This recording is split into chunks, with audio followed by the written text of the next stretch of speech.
ನಮಸ್ಕಾರ, ನೀವು ನೋಡ್ತಾ ಇದ್ದೀರಾ ಅಶ್ವ ಎಕ್ಸ್‌ಪ್ರೆಸ್. ನಾನು ಡಯನಾ ಕೂರ್ಗ್. ವಕ್ಫ್ ಭೂ ವಿವಾದಕ್ಕೆ ಸಂಬಂಧಿಸಿದಂತೆ ಬದ್ಧ ವೈರಿಗಳಂತೆ ಟೀಕೆ ಮಾಡಿಕೊಂಡು ಬಂದಿರುವ ಬಿಜೆಪಿ ಶಾಸಕ ಬಸನಗೌಡ ಪಾಟೀಲ್ ಯತ್ನಾಳ್ ಇಂದು ಸಚಿವ ಜಮೀರ್ ಅಹಮದ್ ಖಾನ್ ಅವರನ್ನ ಭೇಟಿ ಮಾಡಿದ್ದಾರೆ. ಸುವರ್ಣಸೌಧದಲ್ಲಿ ಜಮೀರ್ ಅಹಮದ್ ಖಾನ್ ಕಚೇರಿಗೆ ಹೋಗಿ ಕ್ಷೇತ್ರದ ಅಭಿವೃದ್ಧಿ ವಿಚಾರವಾಗಿ ಚರ್ಚೆ ಕೂಡ ಮಾಡಿದ್ದಾರೆ. ಇನ್ನು ಈ ಸಂಬಂಧ ಟ್ವೀಟ್ ಮೂಲಕ ಕೂಡ ಇದಕ್ಕೆ ಸಂಬಂಧಪಟ್ಟಂತೆ ಒಂದು ರೆಸ್ಪಾನ್ಸ್ ಅನ್ನ ಕೂಡ ಯತ್ನಾಳ್ ಅವರು ಮಾಡಿದ್ದು, ಸಚಿವರನ್ನ ಭೇಟಿಯಾದದ್ದು ಕೇವಲ ಕ್ಷೇತ್ರದ ಅಭಿವೃದ್ಧಿಯ ವಿಚಾರಗಳಿಗೆ ಸಂಬಂಧಪಟ್ಟಂತೆ ಹೊರತಾಗಿ ಯಾವುದೇ ಚರ್ಚೆಗಲ್ಲ. ವಿಜಯಪುರ ಕ್ಷೇತ್ರದ ಅಭಿವೃದ್ಧಿಗೆ ಹಾಗೂ ಜನರ ಆಶೋತ್ತರವನ್ನ ಈಡೇರಿಸಲು ನಾನು ಬದ್ಧನಾಗಿದ್ದೇನೆ ಎಂದು ಸ್ಪಷ್ಟಪಡಿಸಿದರು.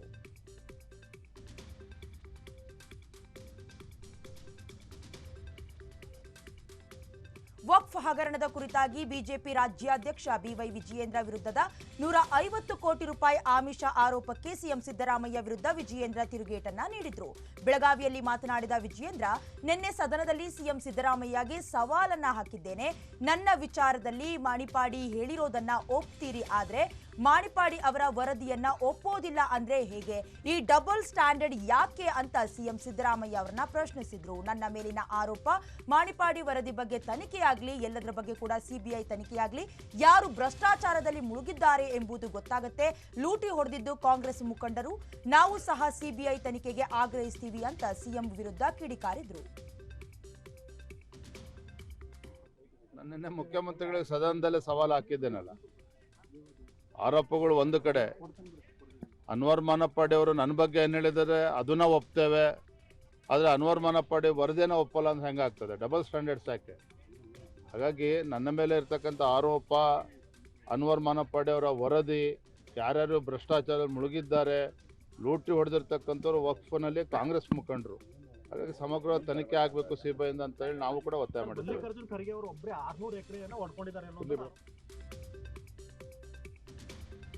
ರಾಜ್ಯದಲ್ಲಿ ವಕ್ಫ್ ಆಸ್ತಿ ಕಬಳಿಕೆ ಕುರಿತು ಅನ್ವರ್ ಮಾಣಿಪಾಡಿ ನೀಡಿರುವ ವರದಿಯನ್ನ ಅಧಿವೇಶನದಲ್ಲಿ ಮಂಡನೆ ಮಾಡಿ ಚರ್ಚೆ ಮಾಡಬೇಕು ಎಂದು ಮಾಜಿ ಡಿಸಿಎಂ ಕೆಎಸ್ ಈಶ್ವರಪ್ಪ ಹೇಳಿದರು.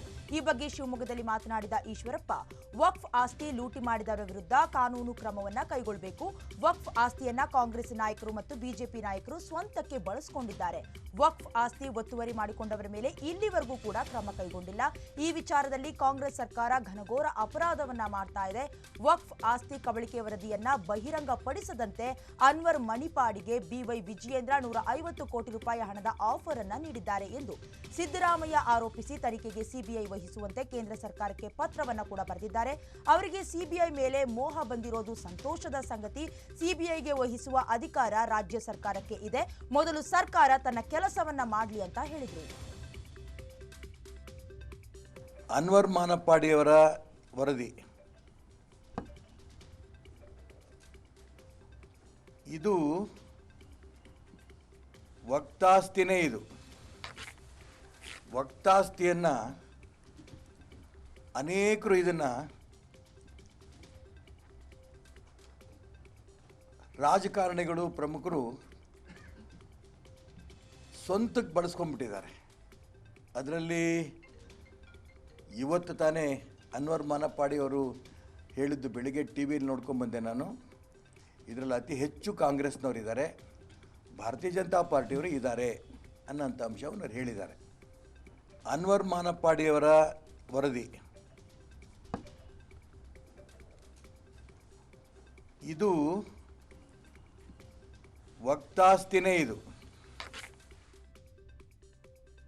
ಬಿಜೆಪಿ ರಾಜ್ಯಾಧ್ಯಕ್ಷ ಬಿವೈ ವಿಜಯೇಂದ್ರ ಸೇರಿದಂತೆ ಇದೇ ಮೊದಲ ಬಾರಿ ಶಾಸಕರಾಗಿ ಆಯ್ಕೆಯಾದ 27 ಮಂದಿ ಸಿಎಂ ಸಿದ್ದರಾಮಯ್ಯಗೆ ಪತ್ರ ಬರೆದಿದ್ದು ವಿಶೇಷ ಅನುದಾನ ಬಿಡುಗಡೆಗೆ ಮನವಿಯನ್ನ ಮಾಡಿದ್ದಾರೆ. ಅನುದಾನ ಕೊರತೆ ಹಿನ್ನೆಲೆ ಮೊದಲ ಬಾರಿ ಗೆದ್ದವರ ವಿಶೇಷ ಅನುದಾನ ಬಿಡುಗಡೆ ಮಾಡಬೇಕು ಅಂತ ಮನವಿಯನ್ನ ಮಾಡಲಾಗಿದೆ. 2 ವರ್ಷಗಳಿಗೆ 100 ಕೋಟಿ ರೂಪಾಯಿ ಅನುದಾನ ಬಿಡುಗಡೆ ಮಾಡುವಂತೆ ಶಾಸಕರು ಪತ್ರದಲ್ಲಿ ಉಲ್ಲೇಖನ ಮಾಡಿದ್ದಾರೆ. ಸಿಎಂ ಸಿದ್ದರಾಮಯ್ಯಗೆ ಉಡುಪಿ ಶಾಸಕ ಯಶ್ಪಾಲ್ ಸುವರ್ಣ ಬರೆದ ಪತ್ರಕ್ಕೆ ಬಿವೈ ವಿಜಯೇಂದ್ರ ಸೇರಿ 27 ಶಾಸಕರು ಸಹಿಯನ್ನ ಹಾಕಿದ್ದಾರೆ. ಜೆಡಿಎಸ್ ಪಕ್ಷದ ಶಾಸಕರು ಕೂಡ ಸಹಿಯನ್ನ ಹಾಕಿದ್ದಾರೆ.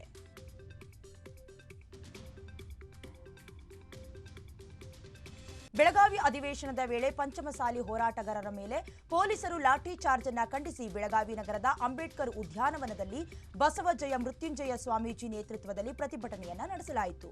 ಈ ವೇಳೆ ಮಾತನಾಡಿದ ಜಯ ಮೃತ್ಯುಂಜಯ ಸ್ವಾಮೀಜಿ, ಸಮಾಜದ ಹೋರಾಟಗಾರರ ಮೇಲೆ ಲಾಠಿ ಚಾರ್ಜ್ ಮಾಡಿದ್ದಾರೆ. ಸಿಎಂ ಸಿದ್ದರಾಮಯ್ಯ ಕ್ಷಮೆ ಕೇಳಬೇಕು. ಸಿಎಂ ಕ್ಷಮೆ ಯಾಚಿಸುವವರೆಗೂ ಕೂಡ ಅನಿರ್ದಿಷ್ಟಾವಧಿ ಧರಣಿಯನ್ನ ಮುಂದುವರಿಸಲಾಗುತ್ತೆ ಅಂತ ಸರ್ಕಾರದ ಹಾಗೆ ಸಿಎಂ ವಿರುದ್ಧ ಘೋಷಣೆಯನ್ನ ಕೂಗಿ ಆಕ್ರೋಶವನ್ನ ಹೊರಹಾಕಿದ್ರು.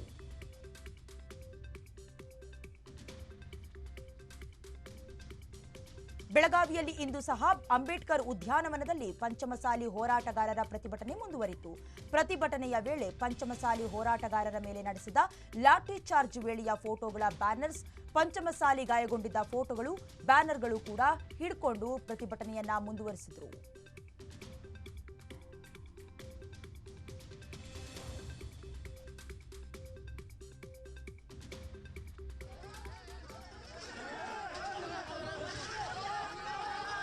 ಜೊತೆಗೆ ಈ ವೇಳೆಯಲ್ಲಿ ಬ್ಯಾನರ್ ಅನ್ನ ತೆರವು ಮಾಡೋದಕ್ಕೆ ಪೊಲೀಸರು ಮುಂದಾಗಿದ್ದು, ಪೊಲೀಸರು ಹೋರಾಟಗಾರರ ನಡುವೆ ನೂಕಾಟ ತಳ್ಳಾಟ ಕೂಡ ನಡೆಯಿತು. ಬ್ಯಾನರ್ ಹರಿದಿದ್ದಕ್ಕೆ ರಸ್ತೆ ಮಧ್ಯೆಯೇ ಕುಳಿತ ಹೋರಾಟಗಾರರು ಚೆನ್ನಮ್ಮನ ನಾಡಿನಲ್ಲಿ ಚೆನ್ನಮ್ಮನ ಮಕ್ಕಳ ರಕ್ತ ಹರಿದಿದೆ ಎಂದು ಪೊಲೀಸರ ವಿರುದ್ಧ ಆಕ್ರೋಶವನ್ನು ಹೊರಹಾಕಿದರು.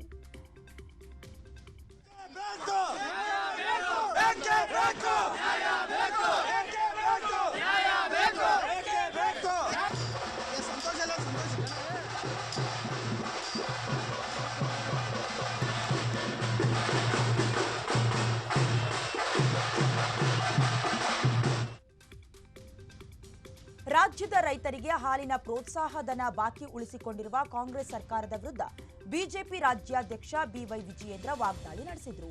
ಈ ಕುರಿತು ಸಾಮಾಜಿಕ ಜಾಲತಾಣ ಎಕ್ಸ್ನಲ್ಲಿ ಪೋಸ್ಟ್ ಮಾಡಿರುವ ಅವರು, ಕಾಂಗ್ರೆಸ್ ಸರ್ಕಾರದ ಆಡಳಿತದಲ್ಲಿ ರೈತರಿಗೆ ನೀಡಬೇಕಾಗಿರುವ ಹಾಲಿನ ಪ್ರೋತ್ಸಾಹಧನಕ್ಕೆ ಹಣವೇ ಇಲ್ಲದಂತಾಗಿದೆ.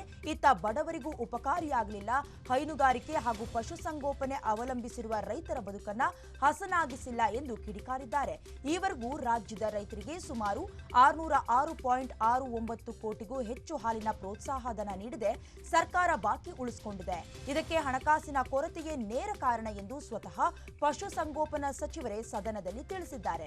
ಇದು ಸಿಎಂ ಸಿದ್ದರಾಮಯ್ಯ ನೇತೃತ್ವದ ಕಾಂಗ್ರೆಸ್ ಸರ್ಕಾರ ಬೊಕ್ಕಸ ಬರಿದಾಗಿಸಿಕೊಂಡು ದಿವಾಳಿ ಅಂಚಿಗೆ ತಲುಪುವುದನ್ನು ಸಾಕ್ಷೀಕರಿಸ್ತಾ ಇದೆ ಎಂದು ಕಾಂಗ್ರೆಸ್ ವಿರುದ್ಧ ವಿಜಯೇಂದ್ರ ವ್ಯಂಗ್ಯವಾಡಿದರು.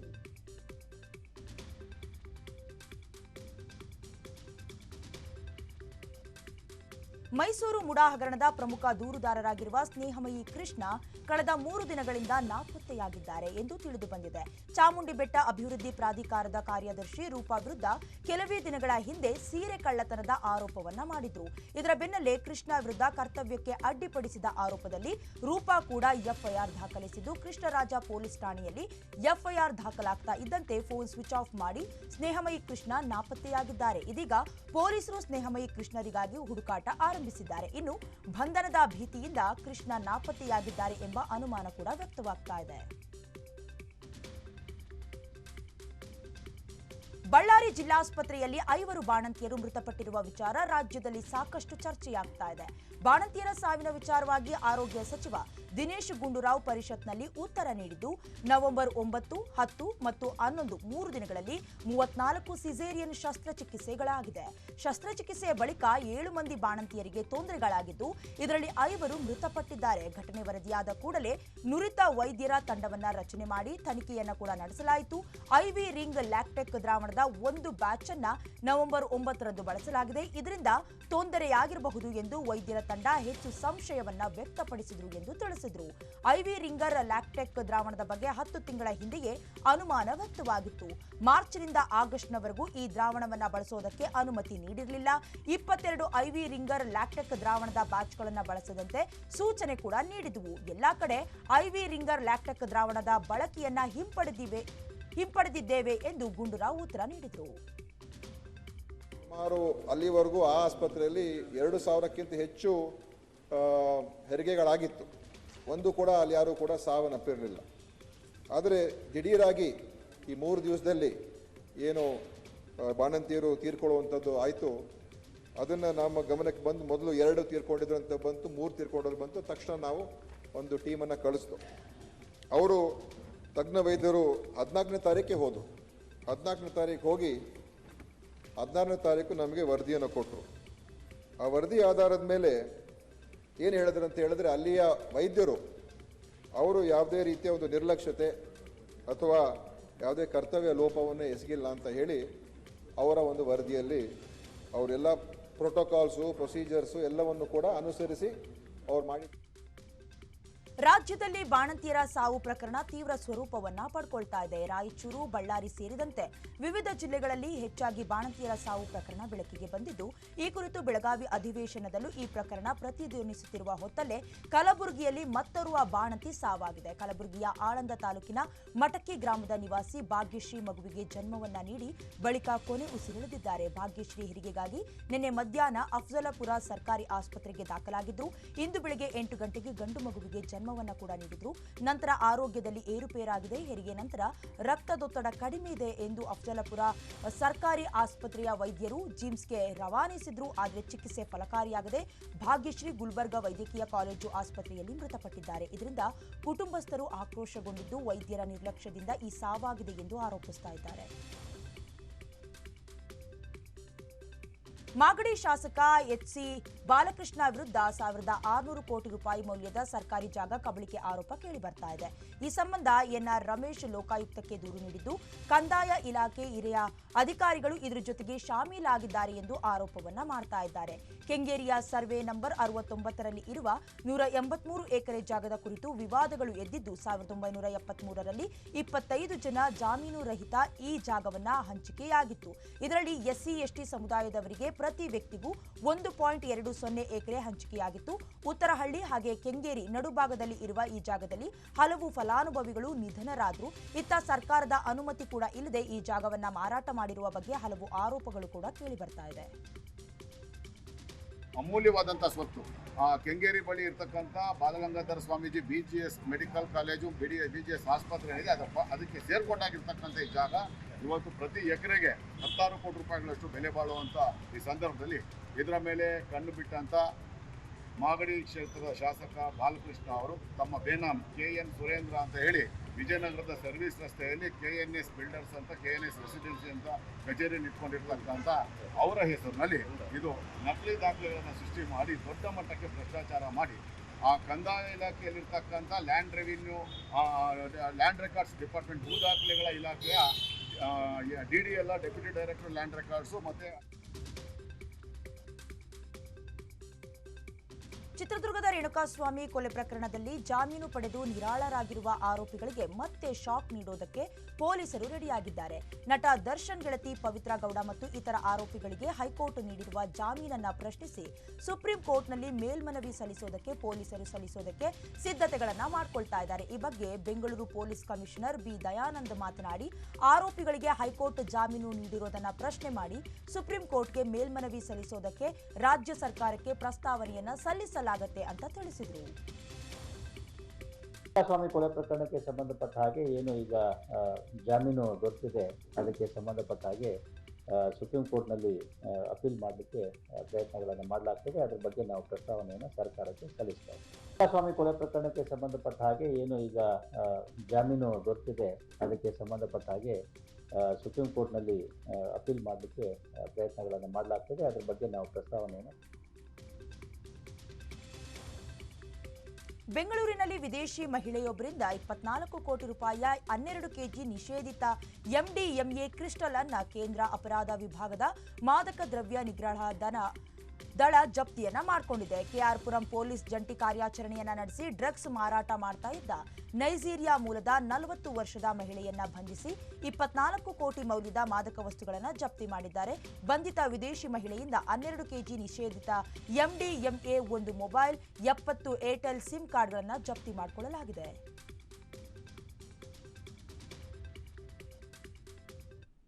ಸುದ್ದಿ ಮುಂದುವರಿಯುತ್ತೆ ಬ್ರೇಕ್ನ ನಂತರ.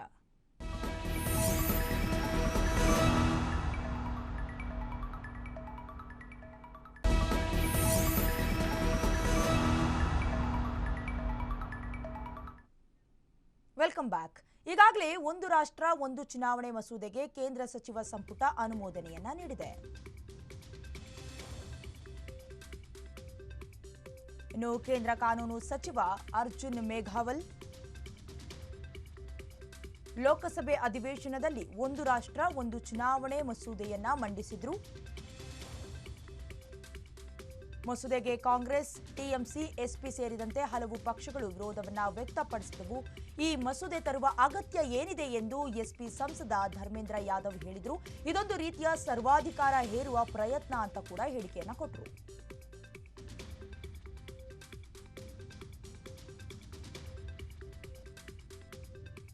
ಪದ್ಮಶ್ರೀ ಪ್ರಶಸ್ತಿ ಪುರಸ್ಕೃತೆ ಉತ್ತರ ಕನ್ನಡ ಜಿಲ್ಲೆಯ ಅಂಕೋಲಾ ತಾಲೂಕಿನ ಹೊನ್ನಳ್ಳಿಯ ತುಳಸಿ ಗೌಡ ನಿಧನಕ್ಕೆ ಪ್ರಧಾನಿ ನರೇಂದ್ರ ಮೋದಿ ಸಂತಾಪ ಸೂಚಿಸಿದರು. ಕರ್ನಾಟಕದ ಗೌರವಾನ್ವಿತ ಪರಿಸರವಾದಿ ಮತ್ತು ಪದ್ಮ ಪ್ರಶಸ್ತಿ ಪುರಸ್ಕೃತೆ ತುಳಸಿ ಗೌಡ ಅವರ ನಿಧನದಿಂದ ತೀವ್ರ ದುಃಖವಾಗಿದೆ. ಪ್ರಕೃತಿಯನ್ನ ಪೋಷಿಸೋದಕ್ಕೆ, ಸಾವಿರಾರು ಸಸಿಗಳನ್ನು ನೆಡೋದಕ್ಕೆ ಮತ್ತು ನಮ್ಮ ಪರಿಸರವನ್ನ ಸಂರಕ್ಷಿಸೋದಕ್ಕೆ ಅವರು ತಮ್ಮ ಜೀವನವನ್ನ ಮುಡಿಪಾಗಿಟ್ರು. ಇವರು ಪರಿಸರ ಸಂರಕ್ಷಣೆಗೆ ಮಾರ್ಗದರ್ಶಕರಾಗಿ, ಬೆಳಕಾಗಿ ಉಳಿತಾರೆ. ಅವರ ಕೆಲಸ ಮುಂದಿನ ಪೀಳಿಗೆಗೆ ಸ್ಫೂರ್ತಿ ನೀಡುತ್ತೆ ಅಂತ ಬರ್ಕೊಂಡಿದ್ದಾರೆ.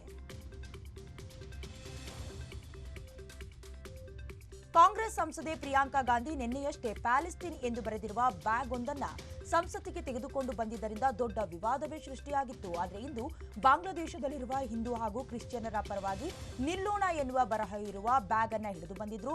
ಲೋಕಸಭೆಯ ಅಧಿವೇಶನದಲ್ಲಿ ಬಾಂಗ್ಲಾದೇಶದಲ್ಲಿ ಅಲ್ಪಸಂಖ್ಯಾತರ ಮೇಲೆ ನಡೆದ ದೌರ್ಜನ್ಯದ ವಿರುದ್ಧ ಧ್ವನಿ ಎತ್ತಿದ್ರು. ಇಂದು ಬಾಂಗ್ಲಾದೇಶದಲ್ಲಿರುವ ಹಿಂದೂ ಹಾಗೂ ಕ್ರಿಶ್ಚಿಯನ್ನರ ಪರವಾಗಿ ನಿಲ್ಲೋಣ ಎನ್ನುವ ಬರಹ ಇರುವ ಬ್ಯಾಗ್ ಅನ್ನು ಹಿಡಿದು ಸಂಸತ್ಗೆ ಬಂದಿದ್ದಾರೆ.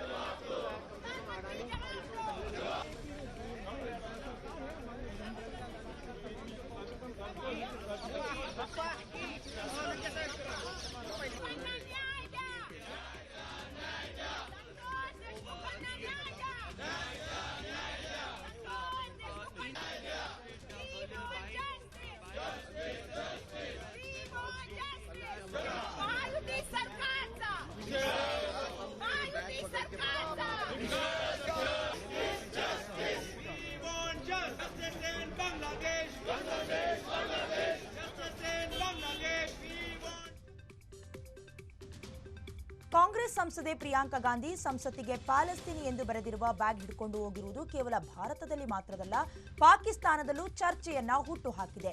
ಈ ಕುರಿತು ಪಾಕಿಸ್ತಾನ ಮಾಜಿ ಸಚಿವ ಫವಾದ್ ಹಸನ್ ಚೌಧರಿ ಮಾತನಾಡಿದ್ದಾರೆ. ಜವಾಹರ್ಲಾಲ್ ನೆಹರು ಅವರಂತಹ ಮಹಾನ್ ಸ್ವಾತಂತ್ರ್ಯ ಹೋರಾಟಗಾರರ ಮೊಮ್ಮಗಳಿಂದ ಇನ್ನೇನು ನಿರೀಕ್ಷೆ ಮಾಡೋದಕ್ಕೆ ಸಾಧ್ಯ ಎಂದು ಬರ್ಕೊಂಡಿದ್ದಾರೆ. ಹೇಡಿಗಳ ನಡುವೆ ಪ್ರಿಯಾಂಕಾ ತಲೆ ಎತ್ತಿ ನಿಂತಿದ್ದಾರೆ. ಇಲ್ಲಿಯವರೆಗೂ ಪಾಕಿಸ್ತಾನದ ಯಾವೊಬ್ಬ ಸಂಸತ್ ಸದಸ್ಯನೂ ಕೂಡ ಅಂತಹ ಧೈರ್ಯವನ್ನ ತೋರಿಲ್ಲ ಅಂತ ಹೇಳಿದ್ದಾರೆ.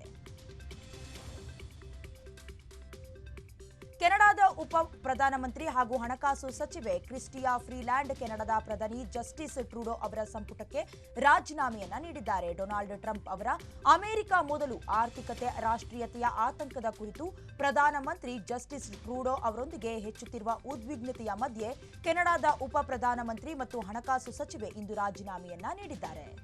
ಉಪ ಪ್ರಧಾನಿ ಹುದ್ದೆಯ ಜೊತೆಗೆ ಹಣಕಾಸು ಖಾತೆಯನ್ನ ಹೊಂದಿದ್ದ ಫ್ರೀಲ್ಯಾಂಡ್ ವರ್ಷಗಳ ಕಾಲ ಟ್ರೂಡೋ ಸರ್ಕಾರದಲ್ಲಿ ಅತ್ಯಂತ ಶಕ್ತಿಶಾಲಿ ಸಚಿವರಾಗಿದ್ದರು. ದಕ್ಷಿಣ ಪೆಸಿಫಿಕ್ ಮಹಾಸಾಗರದ ವ್ಯಾನವಾಟು ಕರಾವಳಿಯಲ್ಲಿ ಇಂದು 7.3 ತೀವ್ರತೆಯ ಭೂಕಂಪನ ಸಂಭವಿಸಿದೆ. ಭೂಕಂಪದ ಕೇಂದ್ರ ಬಿಂದುವು ವ್ಯಾನವಾಟುವಿಂದ ಅತಿ ದೊಡ್ಡ ನಗರವಾದ ಪೋರ್ಟ್ ವೀಲಾದಿಂದ ಪಶ್ಚಿಮಕ್ಕೆ 30 ಕಿಲೋಮೀಟರ್ ದೂರದಲ್ಲಿರುವ 57 ಕಿಲೋಮೀಟರ್ ಆಳದಲ್ಲಿದೆ. ಇದೇ ಸ್ಥಳದ ಬಳಿ 5.5 ತೀವ್ರತೆಯ ನಂತರದ ಕಂಪನವು ಕೂಡ ಸಂಭವಿಸಿದೆ. ಭೂಕಂಪದ ನಂತರ ವ್ಯಾನವಾಟು ಸರ್ಕಾರದ ವೆಬ್ಸೈಟ್ಗಳನ್ನು ಮುಚ್ಚಲಾಗಿತ್ತು. ಪೊಲೀಸ್ ಮತ್ತು ಸಾರ್ವಜನಿಕ ಏಜೆನ್ಸಿಗಳ ಫೋನ್ ಸಂಖ್ಯೆಗಳು ಕೂಡ ಕಾರ್ಯನಿರ್ವಹಿಸ್ತಾ ಇರಲಿಲ್ಲ.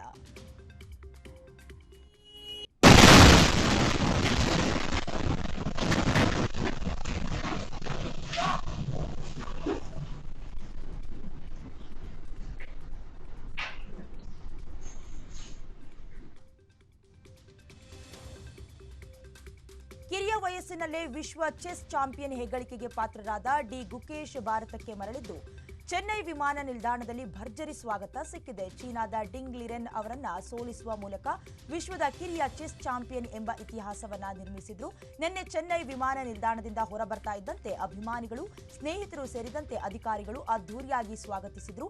ಈ ವೇಳೆ ಮಾತನಾಡಿದ ಗುಕೇಶ್, ಈ ಸಾಧನೆಯ ಬಳಿಕ ಮರಳಿ ಭಾರತಕ್ಕೆ ಬಂದಿರೋದು ನನಗೆ ತುಂಬಾ ಸಂತೋಷವನ್ನ ಉಂಟು ಮಾಡಿದೆ. ನನಗೆ ಬೆಂಬಲ ನೀಡಿದ ಎಲ್ಲರಿಗೂ ಕೂಡ ಧನ್ಯವಾದಗಳು ಎಂದು ಸಂತೋಷವನ್ನ ವ್ಯಕ್ತಪಡಿಸಿದರು. Thank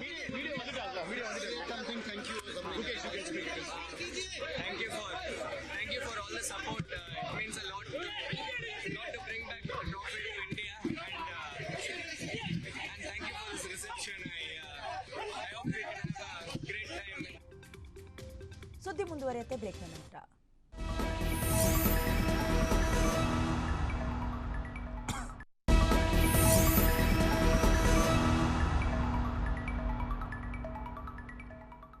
welcome back. Sandalwood roaring star Srimurali ಇಂದು ತಮ್ಮ ಜನ್ಮದಿನಾಚರಣೆಯ ಸಂಭ್ರಮದಲ್ಲಿದ್ದರು. ಅವರ ಹುಟ್ಟುಹಬ್ಬಕ್ಕೆ ಕೂಡ ಅಭಿಮಾನಿಗಳು ವಿಶ್ ಮಾಡಿದ್ರು. ಹಾಗೆ ಬಗೀರಾ ಸಿನಿಮಾ ಕೂಡ ಈ ಹಿಂದೆ ಅವರಿಗೆ ಒಂದು ಬ್ರೇಕ್ ಅನ್ನ ಕೊಟ್ಟಿತ್ತು. ಜೊತೆಗೆ ಉಗ್ರಂ ಸಿನಿಮಾವನ್ನ ಕೂಡ ಮಾಡಿ ಬ್ರೇಕ್ ಪಡೆದುಕೊಂಡಂತ ಶ್ರೀಮುರಳಿ ಈ ಹಿಂದೆ ಜನ್ಮದಿನವನ್ನ ಕೂಡ ಆಚರಿಸಿಕೊಳ್ಳಲಾಗಲಿಲ್ಲ. ಯಾಕಂದ್ರೆ ಅವರ ಅತ್ತಿಗೆಯ ನಿಧನದಲ್ಲಿ ಅವರು ಬೇಸರವನ್ನ ವ್ಯಕ್ತಪಡಿಸಿದ್ರು. ಆದ್ರೆ ಈ ಬಾರಿ ಅವರ ಜನ್ಮದಿನವನ್ನ ಆಚರಿಸಿಕೊಳ್ಳಲಿದ್ದಾರೆ. ಇಲ್ಲೇ ಇರ್ತೀನಪ್ಪ. ಏಜಿನ ಗೀಟ್ ಎಳೆದಾಗ ಹೋಗಿದೆ, ವೃತ್ತ ಬರೆದಾಗ ಹೋಗಿದೆ. ಆ ವೃತ್ತದಲ್ಲಿ ಇರೋದಲ್ಲ ನಂದೇ.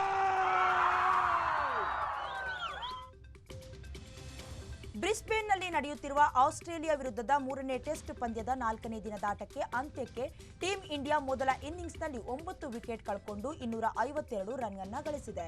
4ಕ್ಕೆ 51 ರನ್ಗಳೊಂದಿಗೆ 4ನೇ ದಿನದಾಟವನ್ನ ಆರಂಭಿಸಿದ ಭಾರತ ತಂಡವು ಆರಂಭದಲ್ಲಿಯೇ ರೋಹಿತ್ ಶರ್ಮಾ 10 ವಿಕೆಟ್ ಅನ್ನ ಕಳ್ಕೊಂಡ್ರು. ಇದಾಗಿಯೂ ಏಕಾಂಗಿ ಹೋರಾಟವನ್ನ ಮುಂದುವರೆಸಿದ ಕೆಎಲ್ ರಾಹುಲ್ಗೆ ರವೀಂದ್ರ ಜಡೇಜಾ ಉತ್ತಮ ಸಾಥನ್ನ ನೀಡಿದ್ರು. ಅದರಂತೆ 139 ಎಸೆತಗಳನ್ನ ಎದುರಿಸಿದ ಕೆಎಲ್ ರಾಹುಲ್ 8 ಫೋರ್ಗಳೊಂದಿಗೆ 84 ರನ್ ಗಳಿಸಿ ವಿಕೆಟ್ ಅನ್ನ ಒಪ್ಪಿದ್ರು. ಈ ಹಂತದಲ್ಲಿ ಕಣಕ್ಕಿಳಿದ ನಿತೀಶ್ ಕುಮಾರ್ ರೆಡ್ಡಿ 61 ಎಸೆತಗಳನ್ನು ಎದುರಿಸಿ 16 ರನ್ ಗಳಿಸಿ ಔಟ್ ಆದ್ರು. ಆ ಬಳಿಕ ಬಂದ ಮೊಹಮ್ಮದ್ ಸಿರಾಜ್ ಒಂದು ವೇಗದಲ್ಲಿ ಪೆವಿಲಿಯನ್ಗೆ ಹಿಂತಿರುಗಿದ್ರು. ಗಾಬಾದಲ್ಲಿ ಆಸ್ಟ್ರೇಲಿಯಾ ವಿರುದ್ಧದ ಬಾರ್ಡರ್ ಗವಾಸ್ಕರ್ ಟ್ರೋಫಿಯ 3ನೇ ಪಂದ್ಯದಲ್ಲಿ ಆಕಾಶ್ ದೀಪ್ ಮತ್ತು ಉಪನಾಯಕ ಜಸ್ಪ್ರೀತ್ ಬೂಮ್ರಾ ನಡೆಸಿದ ಜೊತೆಯಾಟದ ಟೀಂ ಇಂಡಿಯಾವನ್ನ ಫಾಲೋ ಆನ್ ನಿಂದ ದೂರ ಮಾಡಿದೆ. ಕೊನೆಯ ವಿಕೆಟ್ಗೆ ಅಜೇಯ 39 ರನ್ ಅನ್ನು ಸೇರಿದ್ರು. ಫಾಲೋ ಆನ್ ತಪ್ಪಿಸಿಕೊಳ್ಳೋದಕ್ಕೆ 33 ರನ್ಗಳ ಅಗತ್ಯ ಇತ್ತು. ಕೊನೆಯ ವಿಕೆಟ್ನಲ್ಲಿ ಈ ಜೋಡಿ ಈ ಅಪಮಾನವನ್ನ ತಪ್ಪಿಸಿದ್ರು. ಪ್ಯಾಟ್ ಕಮಿನ್ಸ್ ಎಸೆದ 75ನೇ ಓವರ್ನಲ್ಲಿ ಸಿಕ್ಸರ್ ಬಾರಿಸಿದ ಆಕಾಶ್ ದೀಪ್ ಅವರ ಶಾಟ್ ಎಲ್ಲರನ್ನ ಬೆಚ್ಚಿ ಬೀಳಿಸಿತು. ಮೊದಲು ಬೌಂಡರಿ ಸಿಡಿಸಿ ಫಾಲೋ ಆನ್ ಗಡಿ ದಾಟಿಸಿದ ಆಕಾಶ್ ಆ ಬಳಿಕ ಆತ್ಮವಿಶ್ವಾಸದಿಂದ ಬ್ಯಾಟ್ ಬೀಸಿ ಮುಗಿಲೆತ್ತರದ ಸಿಕ್ಸರ್ ಬಾರಿಸಿದ್ರು. ಈ ಸಿಕ್ಸರ್ಗೆ ವಿರಾಟ್ ಕೊಹ್ಲಿ, ರೋಹಿತ್ ಶರ್ಮಾ, ಗಂಭೀರ್ ಎಲ್ಲರೂ ಕೂಡ ಸಂಭ್ರಮವನ್ನ ವ್ಯಕ್ತಪಡಿಸಿದ್ರು.